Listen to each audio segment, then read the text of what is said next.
Hey there, welcome back to the table. So I'm actually a little upset because I've been playing this scenario and this encounter, if you will, and I completely thought I hit record and I was just talking to an empty mic. So so the situation, as you can see, is I was at this spot, but we'll go ahead and reset it. Ship number 1, 4 was here, 3, and I don't have an option other than I could give you a recap of what happened, or I can just replay it. So we're going to go back and replay it. And basically, ship number 2 was sunk, and so was ship number 5, which I'm putting back right now. So this was the situation, and we'll go ahead and just start it over. And I know we had already set up the scenario, and I think this is where we had left off, as we were just getting ready to start the actual battle. So, I gotta turn the battle turns back up to 5, which I just did. First thing you do is you draw a sensor performance card. I don't remember if this was in the last video or this video where I've explained this, but basically everything that you see under here has to do with submarine detecting them and them detecting you. And then also whether or not the sub is above or below the layer is determined by this. And the range of the sub replaces the range on the card. So USS DeWitt here can only detect a sub 1 to 4 spaces away. That's no longer true. Now I can detect a sub 1 to 6 spaces away. All ships can, but you get a -5, -6 to your roll if you're going far away. So a 1 to a 4 would get a +1 or whatever up here, and we're talking subs that are above the line. So this particular ship, even if it does the sonar ping, which is normally only a range 1 or 2, that also works 6 away. However, it's got the same negative numbers. And it actually benefits from a +2 and a +1 in this case. Okay, so that's the first change. The second one being that any sub that's below the line gets a -1 from a ship to that sub, or vice versa from this sub to that ship, unless it has a towed array. That's the TA here. The towed array ignores that -1 and it uses these new numbers here. And this has a towed array, for example, so it can detect below the line a little bit better.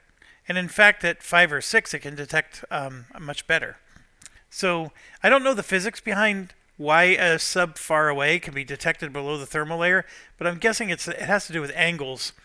And the angle is so flat that the thermal layer no longer reflects it and provides the protection. It's a very interesting concept.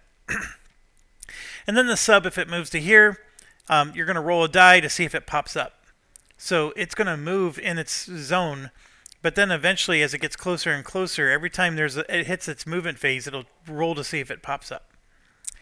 Okay, so for the purposes of this mission, there is no subs, so we're only going to be relying on this part here.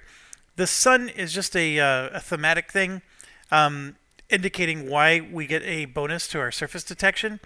If there were planes involved, they could be grounded because of the weather, depending on what's written here. So the key takeaway is that the environment is giving a +1 bonus to us. And it's also giving a +1 bonus to them.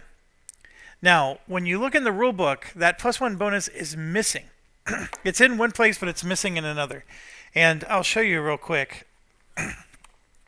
So the rule book for the environment card, it's there. And you can see it right here, clear as day. Apply the detection modifier when a ship attempts to detect another ship, both the task force ship, which is us, to the enemy, and the enemy to us. So that's clear as day. But if you jump to the section where the enemy is trying to detect us here, they list the modifiers, and there's only 3 of them listed. and the environment is not listed there. That's a miss. And I did confirm that with Dean that that is not right. So it should have all the modifiers. Like if you look at us detecting them, all the modifiers here, there's a whole bunch. And one of them is damage, another one's environment, but the environment part is the part that applies to them. Now, one thing that I did notice is detection level. Depending on the detection level here, the enemy can detect us easier, or we can detect the enemy easier based on their detection level. So I asked him why that was missing from here when the enemy's trying to detect us, and he said that he actually never considered it. But he does understand my point of view that it should benefit them, but official ruling is that it's not in the rule book, so therefore it's not a rule. I had assumed that it would be, and it was just a typo. Just like the environment's missing from the rule book, I thought that was also missing. But he wrote me and told me that that was not meant to be a rule. And then he went through a couple scenarios with me, and I showed him a few scenarios where that would happen, and then he recognized that that is a potential improvement to the game.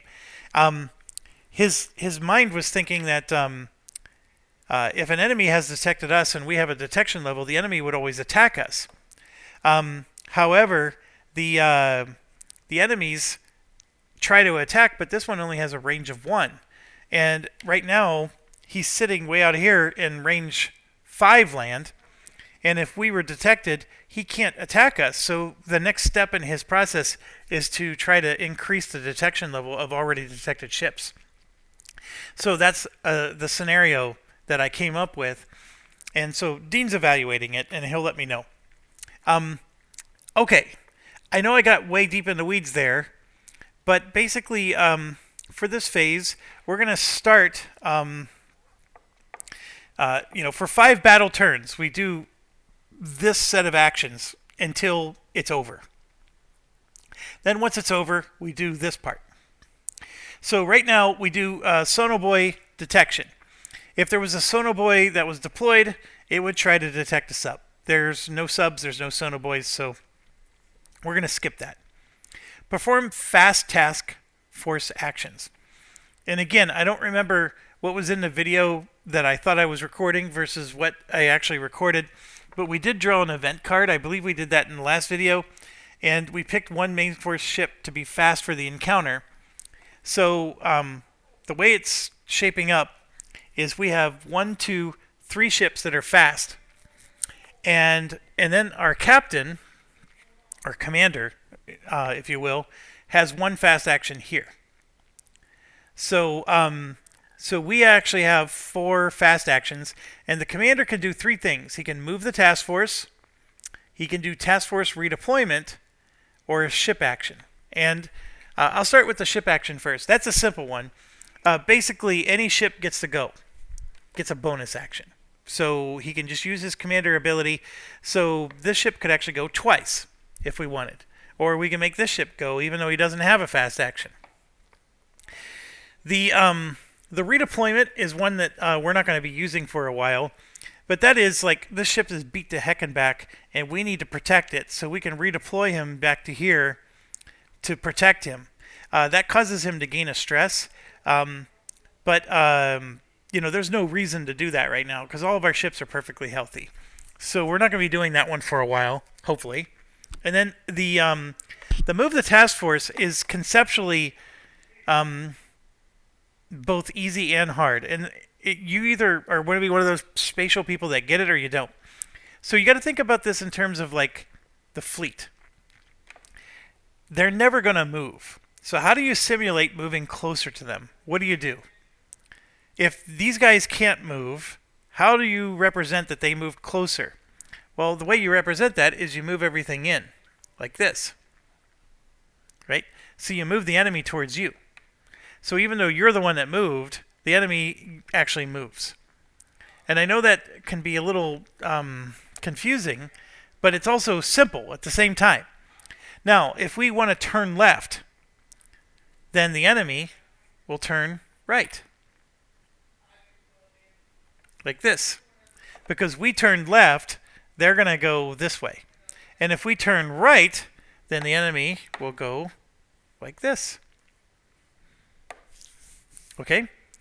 And if at any point the enemy goes off the edge, like this, they disappear.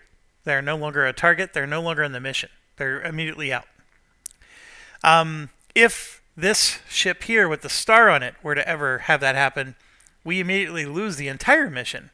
And when I use the word mission, I meant encounter initially. But for this, I mean the entire mission. So our mission to go after the target. Because remember, this has nothing to do with our target. All we did was move one space, and we got encountered by task group A there, which is not high anymore. It's low, but that's neither here nor there. So that's it for commander actions. And then one other thing to point out is I said that the helicopter torpedo attacks get +1. That is an action the commander has to use. So if I had 4 helicopters up, I only pick one helicopter to give him a +1. This is not a +1 to all 4 helicopters. It's not a passive ability is what I mean to say. So I have to use a commander action to give that +1. So it's not quite as good as I initially, thought. And so now I'm sort of thinking I need to get this guy leveled up because, he's got the really cool, resupply ships between turns and free ordnance ship. And actually you get 4 free 4 ordnance SOs. Like, that's amazing to me. I actually think this is the best guy in the game now. And so I'm very tempted to say, I want this guy to be the skilled guy, which gives you a free ordnance supply ship, right? We just paid 4 SO points for our ordnance supply, so this one would be so much better. And that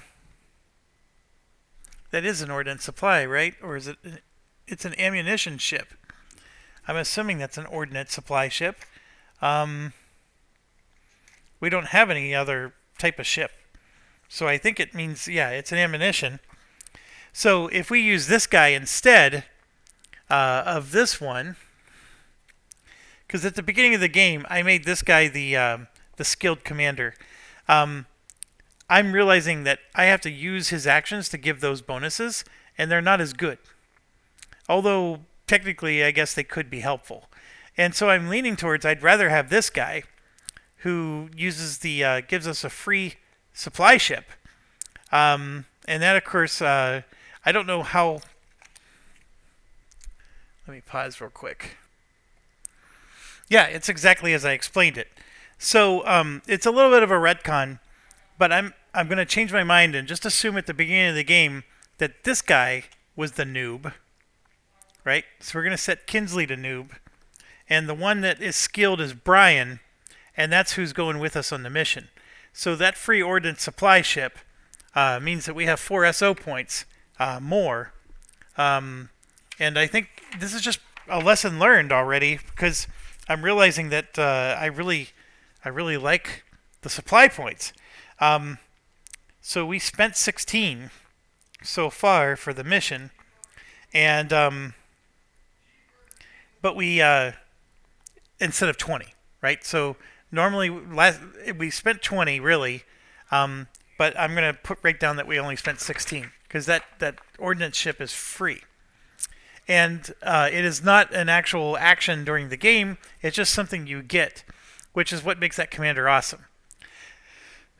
Okay, so we go first. What do we want to do? Well, the couple key things here. Like I said, the commander has some actions he can do.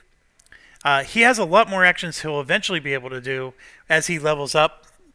But for now, that's all he can do. The ship bonus action and the move action are the two that are the most useful at the moment. Now, our ships, when it's their turn, have a lot of things that they can do as well. So a key thing to understand is that these 3 ships here have a -1 to their range modifier. And what that means is they're going to get a -1 to being detected and from us shooting at them. So in both cases, that's not necessarily helpful to us. So I'm sorry. When we set up the scenario, they were like this. I apologize. That's where they were. So they actually have a -2, and then these guys have a -1. So we could use the captain action to move towards them, which would then move them closer to us to get us back to that scenario I just was talking about. And I think that's what I'm going to do. So for my captain fast action, we're going to move towards them like so. And then I'm going to use the ship fast actions now, and we're going to have the John Rogers try to detect this ship number 5. This is exactly what I did last time. A little bit different order. I actually didn't have the John Rogers do the detection, but I'm going to use him this time to do the detection. So, yeah, so let me go real quick here. I'm going to roll the die first. Oh, I got a wonderful roll. So let's talk through, like, what do you need to do to detect this ship? First of all, we're not allowed to shoot at ships that we can't detect. That's cardinal rule number 1. There is a search feature where I could fire this missile and it'll search for ships. So, for example, I can fire it and I can declare these 2 azimuths as his range area. And it's always 2, by the way. It's either these 2 or those 2 or those 2, you know. So let's say I choose these 2. This missile will go along this path, and every time it encounters an enemy ship, you roll a die, and if you roll a 7 or better, then it detects the ship. And then after it detects the ship, it will try to attack it, and then you have to roll again to resolve the attack. Now, these missiles have a range of 4. That's what that little 4 on the right side means. So right now, it can only go 1, 2, 3, 4 and try to detect that ship. A 7 or a better to your die roll is not very good. So we could spray and pray them, which is what this would do, but it would be a really big waste of our missiles. But you could get a hit. You really could. But these ships are too far away. Like the missile doesn't even have enough range to hit them.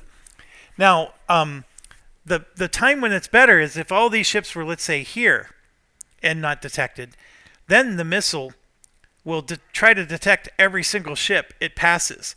And that's when the rolling 7 or better is good, because you know for sure you're going to at least detect one of them.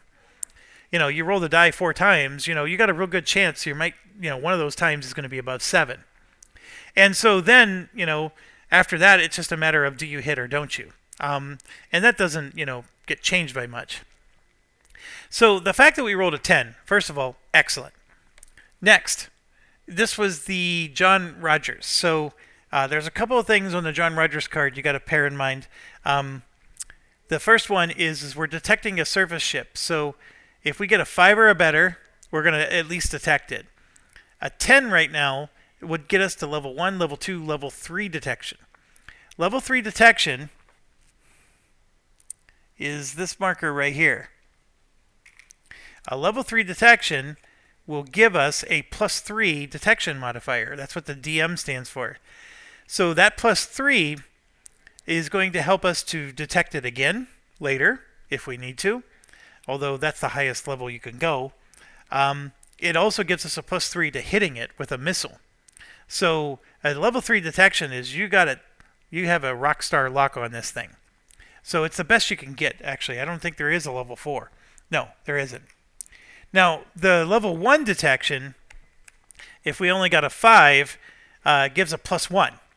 So we can then, with another ship, try to detect it again, and then we can make that level 1 go to a level 2, and we get to add +1 to our die roll. So that's what this DM thing does for us. It's not just a bonus to hitting it, it's a bonus to detecting it again.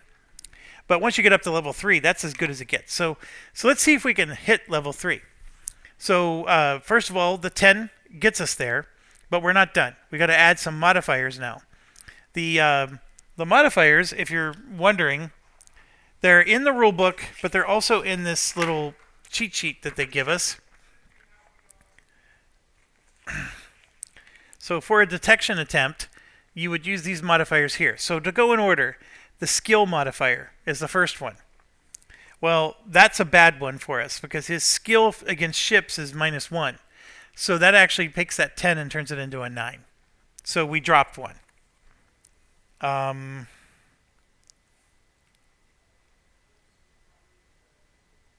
Yes, because he's a green ship, right?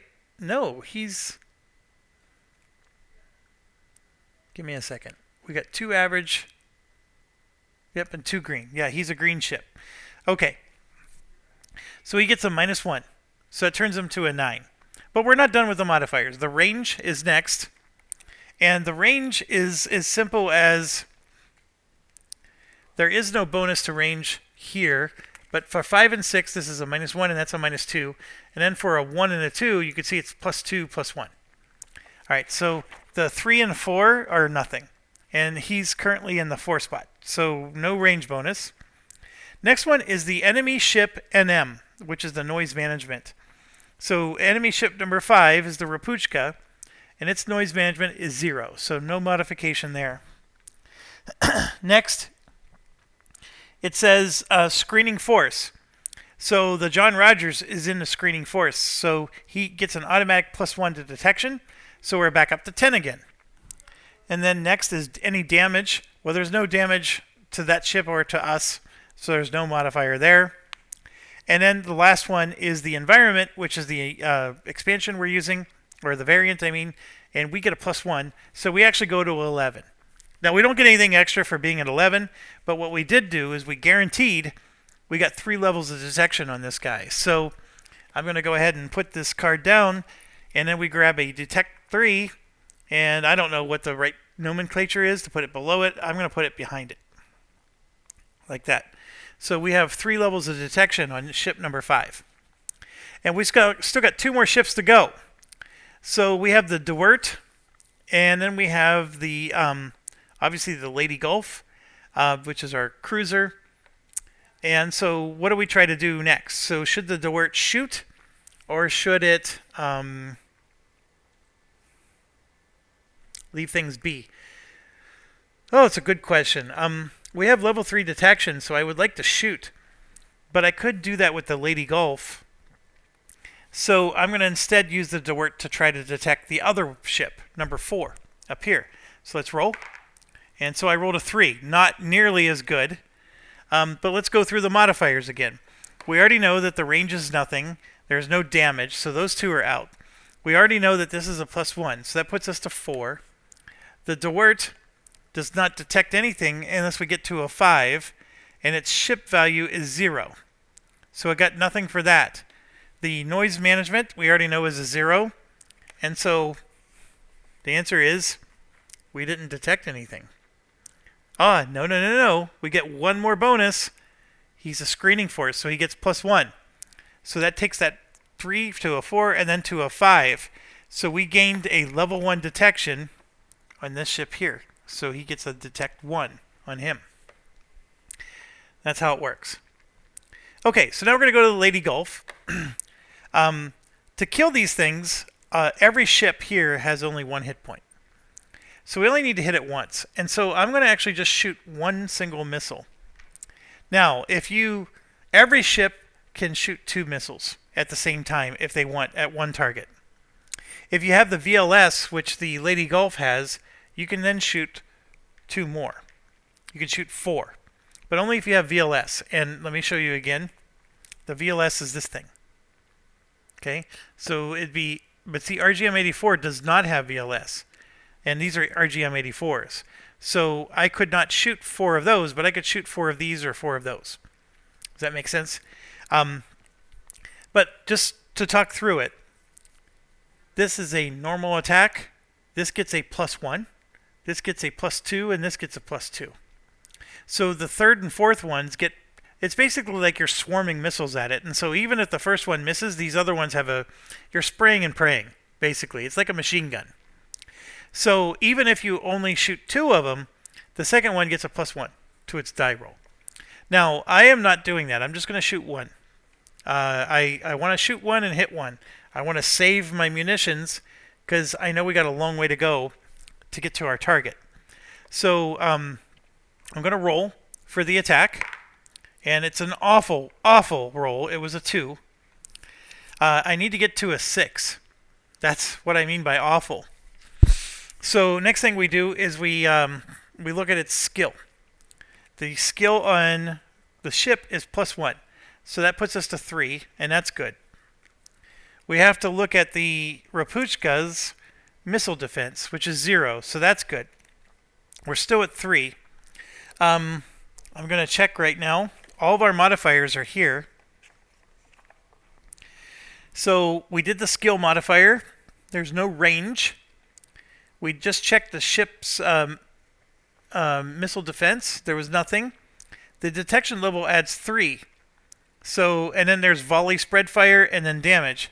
So we went up to a 3 because of the ship skill, and then the detection level is 3 more. So that puts us to a 6.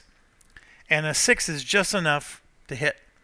So even though we rolled a 2, the fact that he had a detection level 3, that gave us a +3 to our die roll. And that's what caused us to hit, even with a poor die roll. So that's why the detection level 3 is so critical.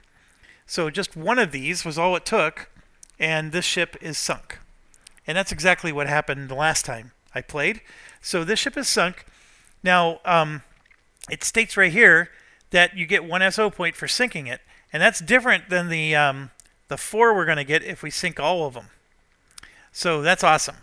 I mean, we're technically going to get 7 SO points from this if we do sink them all. So anyways, we're going to get an SO point for doing that. And so that's marked now on the thing. So let me... oh, I should have made a little bit more room for earning SO points, but that's okay. I got one. I just added it to the sheet. Okay, so 1 down, lots more to go. All right, all the fast actions are done. So then we come over to here, and the next thing that happens is the enemies move. So I'm going to roll 2 dice at a time. The blue die for enemy ship 1, this die for enemy ship 2. Alright, so I got a 7 and a 3. I'll put it this way, because that's the order, or put it next to the ship. How about that? Okay, enemy ship 1 has a movement of +2, and enemy ship 2 actually has the same thing, movement +2. So what that means is we add 2 to the dice roll. So enemy ship 1 got a 9, enemy ship 2 got a 5. So we come up to this table up here, and for enemy ship 1, you can see under 9, there's surface, this column, and the other column is for the subs. So for the 9 die roll, you can see that it's got range -1. So that's just a cryptic way of saying he moves 1 space closer. So range -1 means he moves in closer. So now he's there. All right, and then this one becomes a 5, and if you look at that same chart, it says patrol, and all that means is he doesn't move. He stays where he is. All right, then we're going to do 3 and 4, same rules, so the blue is the 3. And so here you got a 2 and then a 9. Okay, so the Rapuchkas, which are what 3 and 4 are, they get a -2 to their roll. So this turns into a 0. And that means it's a patrol, so he does not move. This turns into a 7, which is still a range -1, so he moves 1 closer, like that. All right, so that ends the enemy movement phase. Next, we've got to perform the enemy unit actions. So the best helpful tool here is if you take this sheet, and then just on the other side of it, there is a nice little flow chart here that tells you what the enemy does. So it's a simple 1, 2, 3 step thing, although there's a lot of sub-steps. Step 1. If a task force ship, that's us, is detected by the enemy on a previous turn. There was no previous turn, so step 1 is impossible. But if it was true, they would attack, if at all possible. Step 2.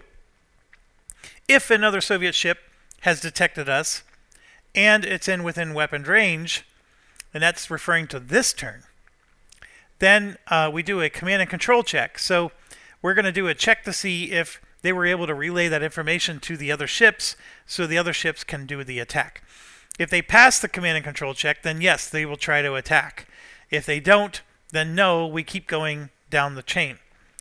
Now, none of us are detected. All those ships, there is no detection of any of us of any kind. So none of that's true at the moment. And the one thing I couldn't find in the rulebook is who goes first for the enemy. Is it the closest to farthest? Is it just ship 1, 2, 3, 4? What is the order that they activate? And I don't think it says. And that's something it seems to be glaringly missing. Maybe we get to just choose. That's the other thing that's going through my mind. So I'm going to pause and just take one more look through the rulebook. Maybe I missed it, but I don't think that it tells us who activates first. Yeah, it just straight up doesn't say. So I'm going to just do 1, 2, 3, 4 in that order. So ship 1 here, he goes, and like I said, nobody's detected. And if you follow the flowchart, the very next thing he's going to try to do is detect one of us. So the way that works is you take this cup that we made, and we're going to shuffle, shuffle, shuffle, and then we draw one. And the one that I drew is ship 6, which is a very interesting ship. That's the one in the back. So now he's going to roll a die, and he rolls a 7 to see if he detects that ship. So there's going to be certain modifiers that are going to happen. Like, first of all, the environment gives him a +1, so that makes it an 8. The range comes into play. And then you just look at his card, and you can see that if he detects with a 7, it's going to be a level 2 detection on that particular ship. Now, the ship itself is the ammunition ship, which has a noise management of 2. If you can see here, I know I have all those tokens on it, so I can't pick it up. The noise management is 2. So that's a negative modifier. And then the other thing that to call to your attention is that here, the noise management gets a +1. So it's actually a 3. So his 7 goes down to 6, 5, and 4. And then this makes it go back up to 5. So he's up to a 5 detection. So once again, we look at... oh, and by the way, how did I know to draw one chip out of the thing? His contacts tells us that. The contacts here is how many of these ships that he's trying to detect. So he's trying to detect, and he got a 5. He achieved it. And so that 5 means that we go and grab a detection level 1, and we put it next to ship 6. So I just put it down here near the bottom, or we can put it up here along the top. So ship 6 has a level 1 detection on it. So that means now it has a DM +1. It's going to be easier to hit. But the enemy ship's turn is over. So now we move to enemy ship 2. So there is a ship detected. He's going to try to attack it. So only if command control passes. Because that ship was not detected last round. It was detected this round. However, we got to check with something real quick. The detection is really good for him, but his missile is only range 2 to 4. So right now, enemy ship 2 is in range 5. So he's too far away. His missile can't hit. So he can't do an attack. So there is no command and control check to do. So he has no choice, but he's going to also try to detect the ship. Well, how many is he going to detect? His contacts is 1. And by the way, all 4 of these ships have a contact of 1, in case I forget to mention that. And so we're going to go ahead and draw. And this time we get TF ship 2. So he's going to roll his die. He rolled a 4. So there's a real good chance he's not detecting this one. Let's check again. He needs a 4 to succeed, which is better than the last ship. However, TF2 is this ship here, which is the John Rogers. The John Rogers has a noise management of 1, which drops it down to 3. And then he's at range 5, which gets a -1. That drops it down to 2. But the environment gives him a +1, which brings it back up to 3. And that's it. So he's 1 point shy of detecting the John Rogers. So this goes back in the cup. It was not detected. Now we go to enemy ship 3, same deal. By the way, enemy ship 3 and 4 can only shoot at range 1. They do have missiles, but it's range 1. So for sure, they're going to just try to detect. Actually, I forgot. When they try to detect something, they're going to detect something that's already been detected. They're going to try to improve it. So that would have been even worse because his noise management is a 2, and this is a +1. So trust me, it didn't succeed. So we don't draw from the cup, though, is what I'm trying to say. They're going to try to improve the detection of something that's already been detected. And you can see that here if you're asking how. So the first 2 steps fail, so then the next step is attempt to increase detection on already detected ships. That's the very first thing it tries to do. Now, if it can detect 2 ships at a time, and you only have one of them that have detection already on them, then yeah, you draw more chits. But that's not the case here. So we're going to try to improve the detection. And so we rolled a 3, and let's go through the modifiers. This is a +1 for 4. This is a -1 because of range, so it's back to 3. This is a +1 because of the DM, so it goes back to 4. And his noise modifier is a 2, and this is a +1. Because he's a protected ship, he gets a +1. So he actually subtracts 3 from it, so it goes down to a 1. And his ability to detect for this type of ship, he needs an 8 or better to detect, so it's not happening. Now, this is the exact scenario that Dean said that the rulebook does not specify that you add this modifier. This modifier helped the enemy. And the rulebook right now does not say that you use this modifier. In fact, it's missing. And so my suggestion to him is that this is supposed to be used. And currently, the official ruling is it's not supposed to be used, and you just saw me use it. I'm using it because thematically it makes sense. If I have a detection level, then it should be easier for the enemies to detect me. So that's why I'm doing it, even though the rulebook doesn't say so. And he did acknowledge that it makes sense, and so that's the conversation I was making at the beginning of the video. So I have every bit of confidence he's going to add that to the rulebook. So that's why I'm suggesting that you do it in your game as well. Then lastly, we go to ship 4 here, who's a lot closer, by the way, but they're still not in range to attack, so same deal. We're going to have to increase the detection level. Oh, he rolled an 8. He needs an 8. He gets a 9 because of this, and he gets a 10 because of this. But the noise management is 3, so that brings it down to a 7, and so he fails as well. So that's the end of their detection. Now you could argue that these ships would have been better off trying to detect something else, because the fact that they drew that chip that was back here, his noise management was so insanely high that that every other ship trying to detect it was not succeeding.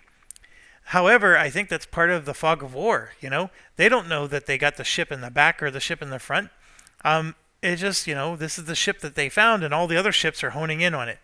So I think it all fits. So, but yes, the enemies ended their turn, and so now, after they're done with their turn, we do the slow attack actions.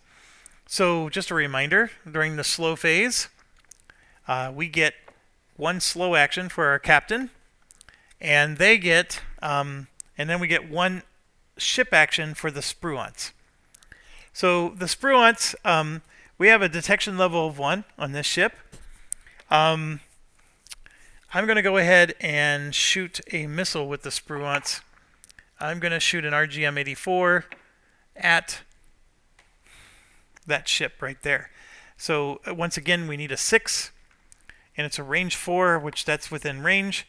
So as long as I roll well, which I did not, I rolled a freaking 1, that's going to be a miss. So the Spruance does get a +1 for his skill right here, +1. So that's going to help. So that makes it a 2.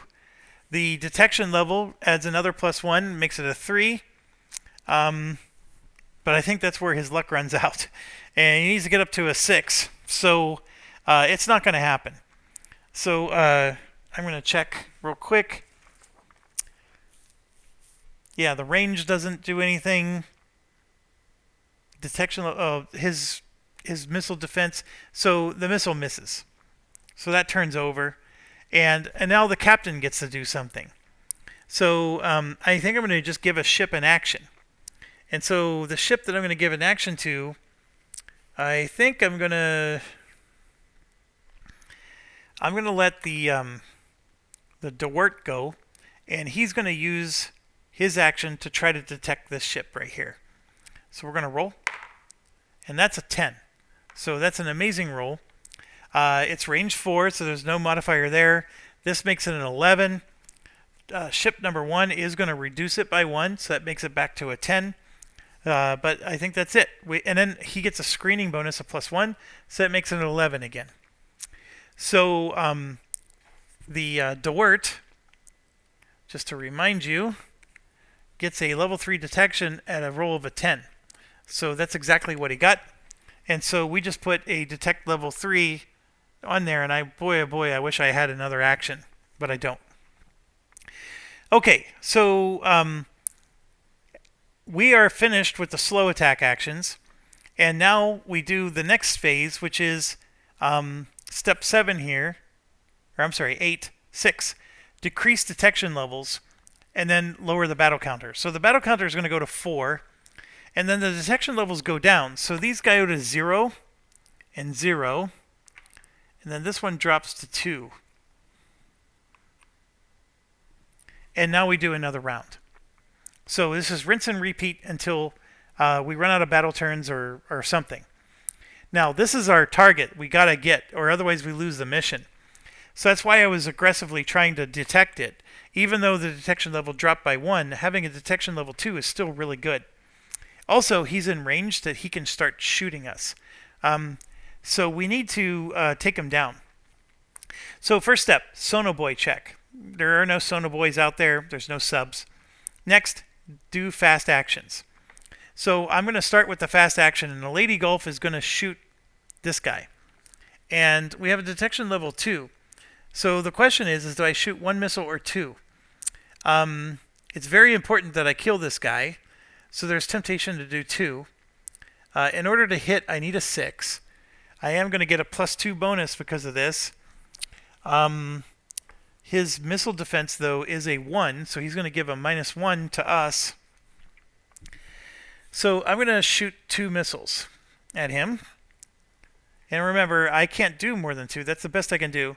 The first one is normal. This gets a +1. So I'm going to actually roll blue for the first, and then brown or whatever that is for the second. And so I got a 7 and a 1. So hopefully the 7 hits. So let's go through the motions. So 7 gets a +1 because of his skill. I get a +1 ship skill. Becomes an 8. It becomes a 10 because of the detection. So that's fantastic so far.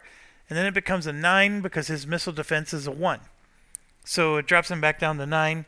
And I think that covers everything. It does. So I hit. And I don't even need to resolve the second one. I don't think this would have hit no matter what. But this would have been a 2 because of his skill. A 4 because of this. And then it would have been dropped to a 3. And that wouldn't have been enough. All right, so we did expend 2 of these missiles. That's the bigger shame. Enemy ship 1 is destroyed, and it's a critical ship. So per the rules, the ship who destroys this gets a experience point. So I need to pull out the sheet, and this was the Lady Gulf. And so I'm going to give him an experience point. Whoops, I gave the wrong ship an experience point.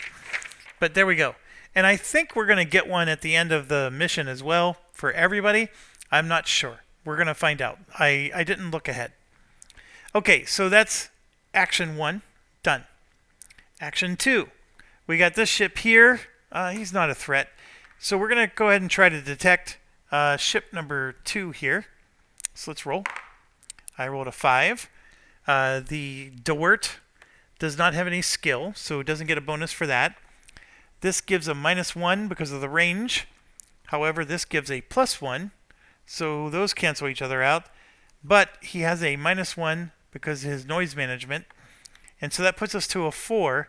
But the screening force gets a +1, which puts us back to a 5. So after all the modifiers, we are still at a 5.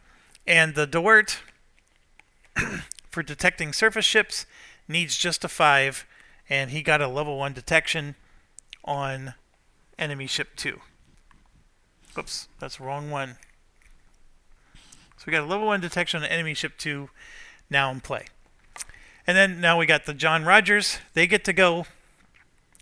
And I think the John Rogers is just going to try to increase the detection on this one. So we're going to go ahead and roll. And I got a 7, which is fantastic. The John Rogers actually has to get a -1 for hit because his skill is a -1. So that becomes a 6. This makes it a 7 again. And then this makes it an 8. There is no range bonus. And there is no noise management because this is just a Rapuchka supply ship or transport ship. So we're up to an 8. And for the John Rogers detection, an 8 is 2 levels of detection. So that 0 turns into a 2. So we're going to take this out and put a 2 on him. And now he's a lot easier to take down. Then we have our captain's action. And for the captain's action, I'm going to have the Lady Gulf attack again. Nope, I'm going to have the Dewart attack because I'm looking at all their missiles. We're going to have the Dewart do the attack. He's got a lot of missiles on him. So Dewart's going to do the attack. I rolled a 10. That's fantastic. That 10 gets a +2 because of this. The Dewart does not add any bonuses. The Rapuchka has no defense. I mean, that 10 is a rockstar hit. And so enemy ship number 4 is destroyed. And I'm going to put this up here. And again, I get a SO if sunk, not stunk. So I'm going to go over here and put in an SO point for them. And this was the Dewart.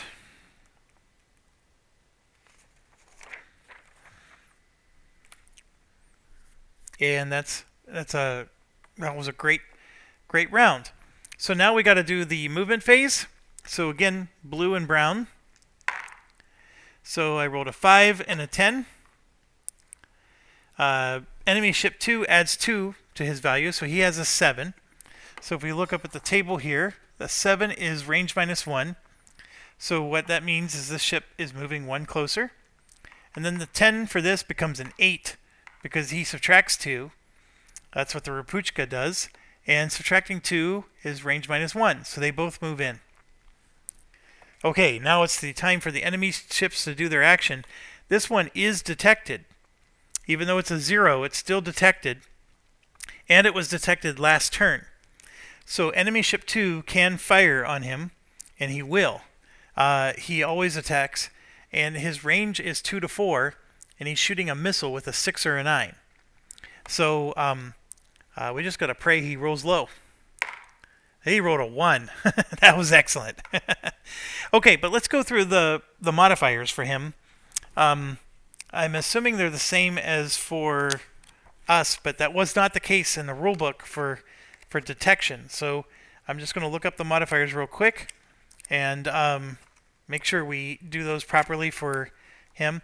I'm pretty sure he's going to miss, but it's still a worthwhile exercise because this is the first time they're attacking us. Now, normally, sometimes the card will tell you if they're going to shoot more than 1 missile, but that's not the case here. But for the first ship, they would have shot more than 1 missile.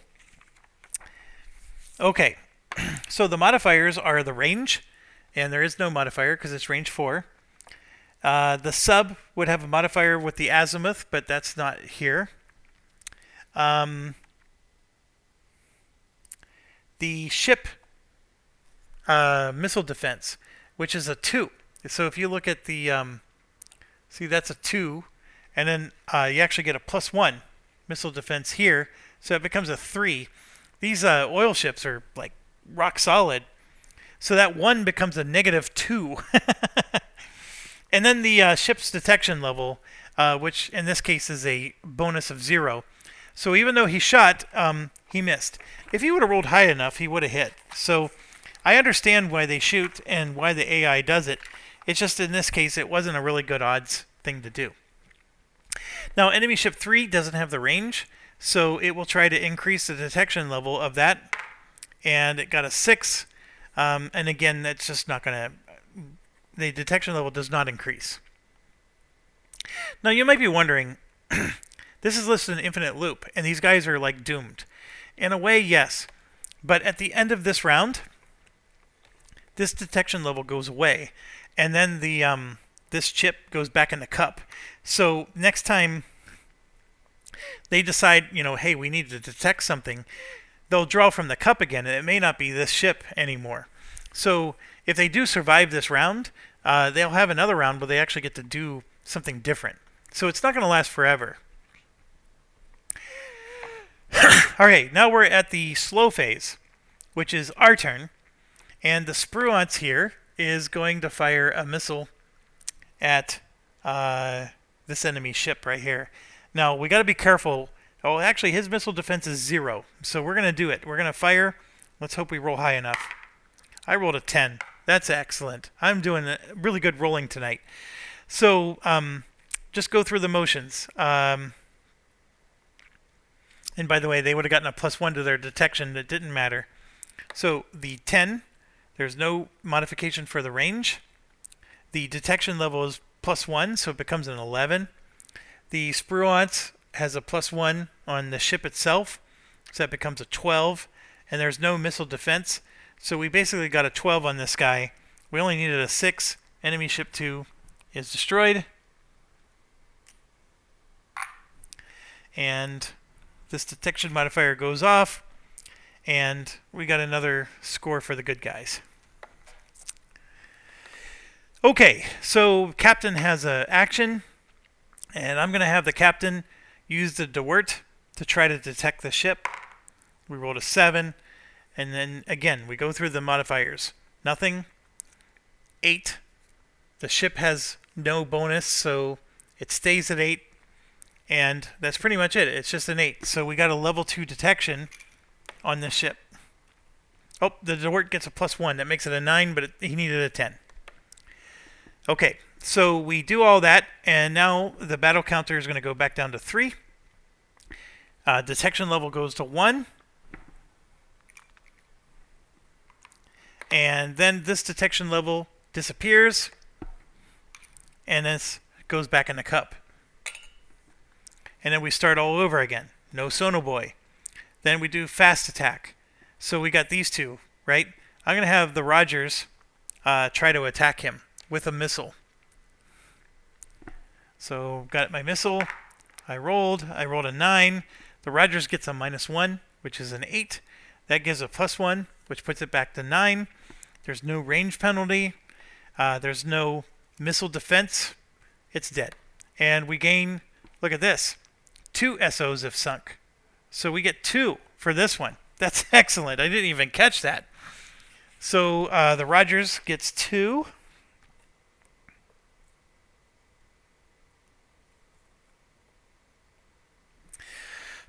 Okay, and then enemy ship 3. The mission or the encounter's over, and we succeeded at destroying all the amphibious ships, so we get 4 more SO points.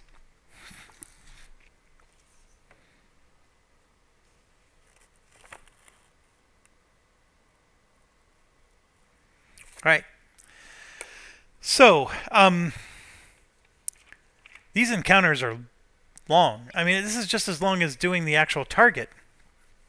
This goes away too, by the way. So we no longer have that. So it was good. We lost some munitions. I could try to rearm some of my ships. I don't know who to rearm, but I could definitely try to. And so I'm thinking I want to rearm the Lady Golf because I think that I'm learning that he's going to be shooting the missiles. Maybe the Spruance in the back should be shooting some missiles too. Both of them get a +1 to their missile launches. I think they're both well equipped to do it. This was an encounter. So the problem with it being an encounter is that we have to give 2 stress to the screening force and 1 stress to everybody else. And then the commander gets 1 stress and 1 experience point for every encounter. So just coming in here and looking at our markers. So 2 stress is going to go on the Dewart, and then we got to get another 2 stress on the Rogers. So it's going to look like this. And Dewart only needs 3 stress to become shaken, or I'm sorry, 4 stress. So that's a problem. And then the Lady Golf and the Spruance are both going to get 1. So I'm putting those on right now. And then the commander gets a stress. So I'm going to put 1 stress on him. And then we're going to give him an experience point. So I just got to move this out of the way. And we're going to make Brian the one that was skilled and Kinsley's the one that's a noob. And that means Brian gets an experience point. And there we go. So now we got to wrap up the encounter. So I'm going to pull out the rule book because I don't remember what other steps we need to do here. Well, right here it says engagement complete. First thing we do is we draw an event card. So let's do that. The event card's here. We do the bottom piece now. Pick a ship that contributed to the encounter and give it 4 experience points. Woo!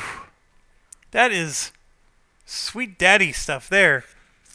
Who do I give 4 to? I would say the Lady Golf because he needs a lot to level up, but he's average right now. I'm actually thinking I want to level up our green guys up front. So I think I'm going to level up the John Rogers. We're going to give him 4. The reason I'm doing this is the John Rogers is green and he has a -1 to his ship attack, and that's not good. So I want to try to get that to, if I get him leveled up more, he'll maybe get a +1. The Dewart's been doing fantastic. That frigate is pretty good. I'm very happy with it actually being up front. The John Rogers is actually the disappointment, and I spent 20 SOs for that. I'm starting to get a better sense that I want destroyers to have ship and sub. I'm not so keen on the air, but maybe once I start getting attacked by air, I'll change my mind again. So, okay, that's the event. Next, it says evaluate in the encounter, and so I'm going to look in the rulebook what that means. I think that's what we were just doing, but let's just make sure.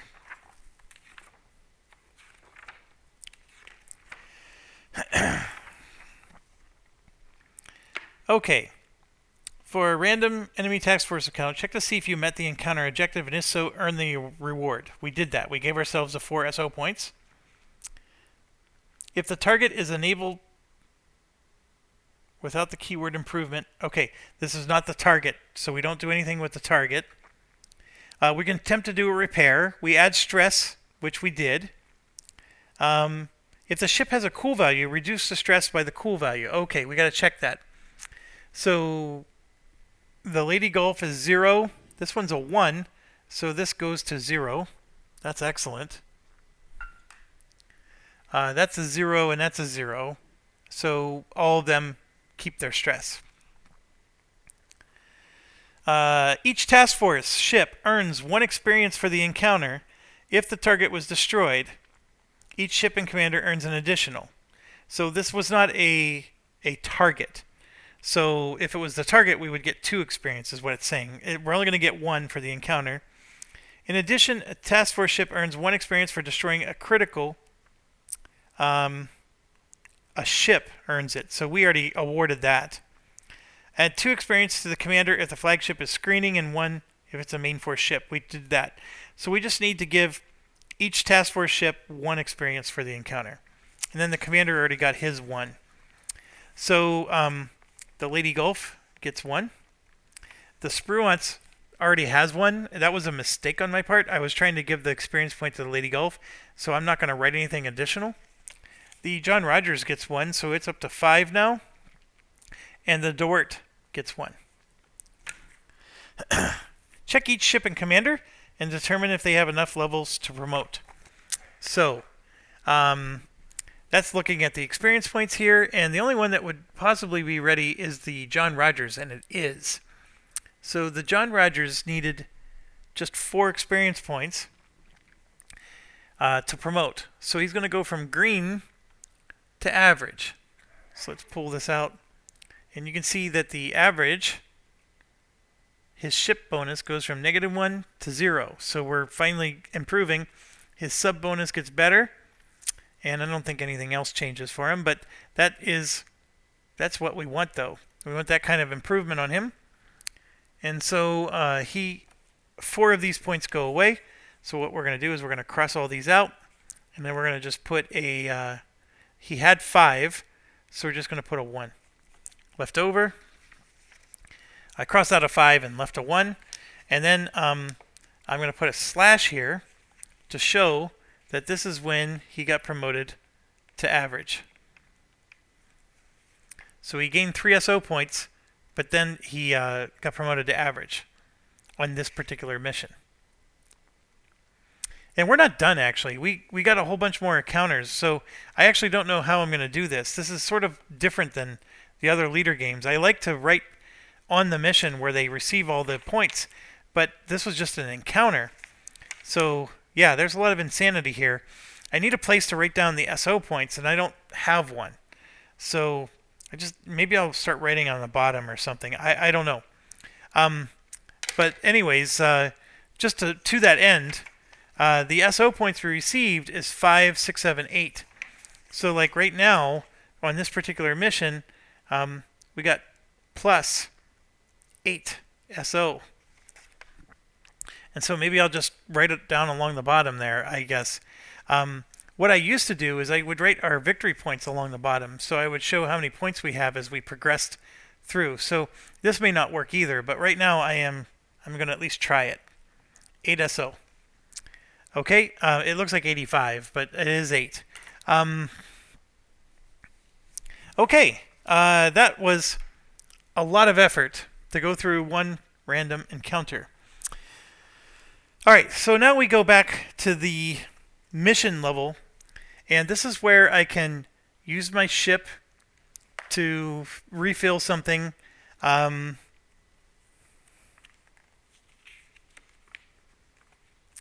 I rinse and repeat the mission steps. So what I'm doing is I'm just trying to find my sheet that tells me what to do next. Alright, so we had mission setup. Now we go back to mission execution. And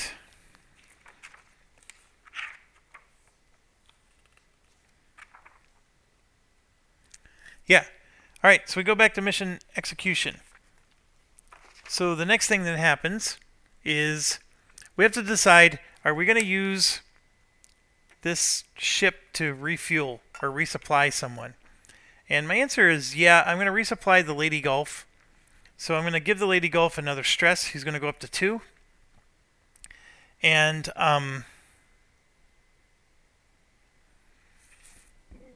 we're going to give all of the RGM-84s to him. So that was 8 of them, I think. 1, 2, 3, 4, 5, 6. And they got knocked over from the camera here. There should be 8 of these and then 8 of those. So 1, 2, 3, 4, 5, 6, 7, and 8. So we'll just shove those up. So it's more efficient to just give 8 to one ship than try to give half to this ship and half to the other. So I'm going to just do that and call it a day. So this did cause a stress on that ship because I resupplied them. So I can do the same with the Mark 46s and the for both sets. But for now, I'm going to wait. I'm going to wait until a helicopter has spent theirs, and then maybe we can do a refuel there. Okay, so this is no longer a factor anymore, but now we're going to move to here. That's the next step. So we're back to something that's probably familiar to you, is moving to the next step. But as you can see, there's another one. So now we got to see, do we encounter that? So in order to determine if we encounter that, we got to draw our encounter card, which is this. And we still have a +2 to our die roll. So I rolled a 3 plus 2 is 5. That gives us a low encounter. So again, we have to do an encounter here. And so I got to check one thing. Are we supposed to reshuffle our decks? So let me do that real quick.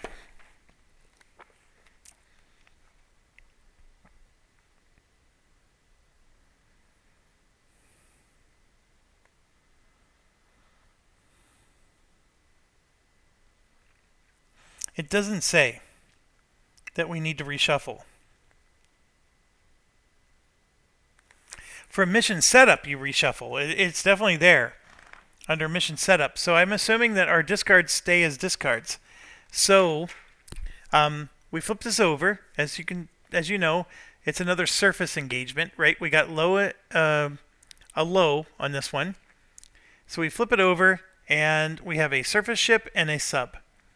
All the subs get +2 to their movement rolls, and we're going to earn 1 SO for each ship or sub sunk. So I'm going to grab one ship card, which is a star, which means we got to do the dang mission. I was going to say, let's not do this mission. And then here's the sub, which is a Charlie 2 class. So there we go.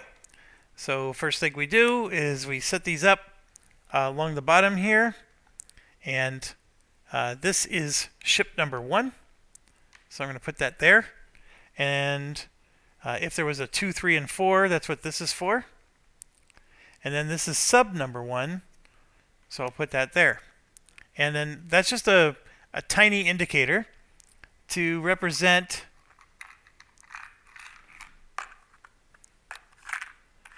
where are you?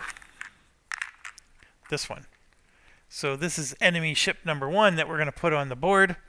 And then I got to grab enemy sub 1, which will also go on the board. So you can see it's just helping you to reference which one's which. This will, of course, go back to 5. We have to do the encounter. We got a star. Otherwise, our mission fails. So we got to go fight these guys now. It's a Sumner class destroyer. What a long game this is. So we got to do a target check. Yep.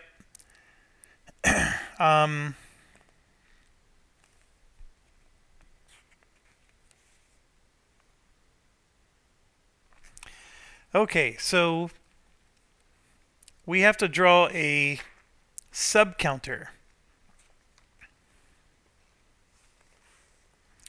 From the enemy sub cup, draw an enemy sub counter for each unknown enemy sub in the encounter.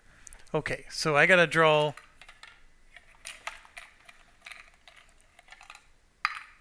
this. That goes with the sub.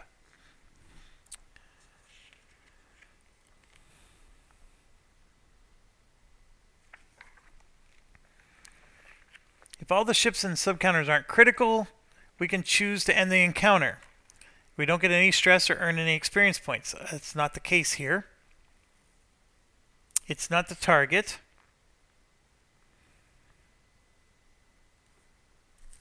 Alright, so now we got to determine where they go and what their azimuth is. And then we got to deal with the sub depth and the event card. Okay. So we're going to draw this. We have a storm ship detection is -3. And that's surface ship, mind you.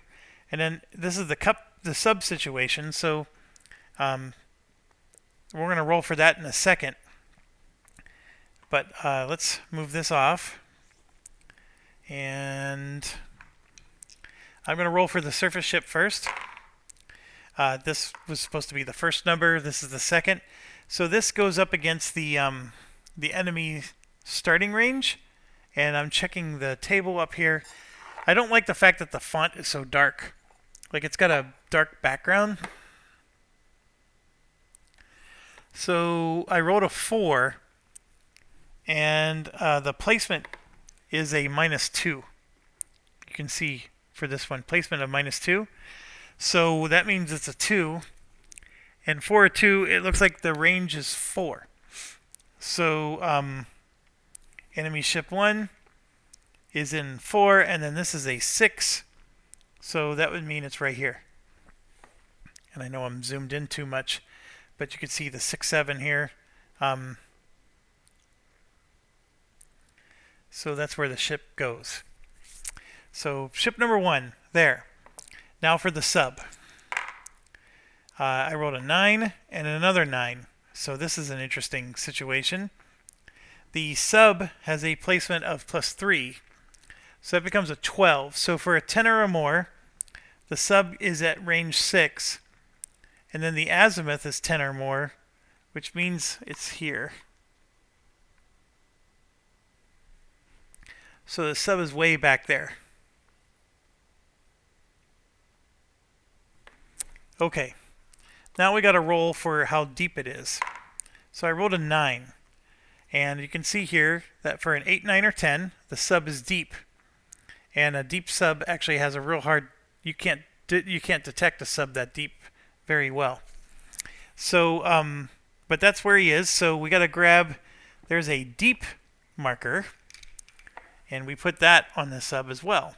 So the sub has all 3 of those traits. It's an enemy sub with a detect of 4. And it has 2 noise management, so that means it's going to reduce your detectability by 2. And then what you do is, if you do finally detect it, you flip this over and then you roll a die, and then any of those 3 things are going to determine what it is. And so I'm not supposed to technically know that. I know there's like 3 different values there, but you know, I'm just trying to help you to understand how the mechanics work. So we do this. We draw our event card. We're going to do the one on top. Bad weather. All ship detection attempts, even from subs, have a -2, which that is added on top of this one, which is -3, except that one doesn't affect the subs as much. But we're going to have a real difficult time detecting ships in this particular mission. But we have to sink this guy, so I don't know. I don't really know what other option we have. Okay, that brings us to the fight, and I'm at 1 hour and 13, so I'm going to end the video here. Thanks for watching. As always, stay awesome. We're on to Encounter 2.